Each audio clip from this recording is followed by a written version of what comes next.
Car పోతే ఇంకో car కొనుక్కోవచ్చు, ఇల్లు పోతే ఇంకో ఇల్లు కట్టుకోవచ్చు, బంగారం పోతే ఇంకో నగ కొనుక్కోవచ్చు.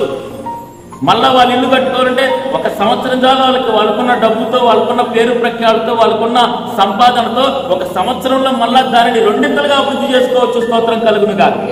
కానీ దేవుడు చెప్పాలనుకున్నది ఒకటే, నీ చూపు ఆస్తి మీద ఉండకూడదు, నీ చూపు డబ్బు మీద ఉండకూడదు, నీ చూపు లోకం మీద ఉండకూడదు, సృష్టికర్త అయిన దేవుడి వైపు ఉండాలి. స్తోత్రం కలుగును కాదు.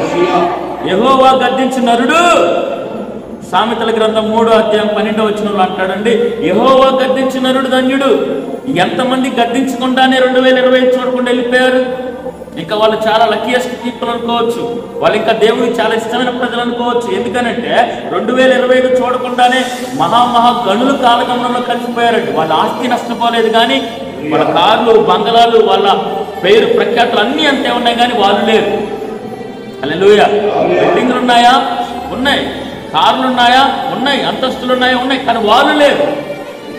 అని అంటాడంట, అయ్యా ఈ లోకమంతా సంపాదించుకొని రాత్రి నీ ప్రాణం పోగొట్టుకుంటే ఈ 2025లో చాలా మంది ఆస్తి అంతే ఉంది, అంతస్తు అంతే ఉంది, కానీ దాన్ని అనుభవించడానికి వాళ్ళు మాత్రం ఈ లోకంలో లేరు. కానీ ఆ అగ్ని ప్రమాదంలో వాళ్ళ ప్రాణాలు మిగిలాయంటే స్తోత్రం కలుగును కాదు.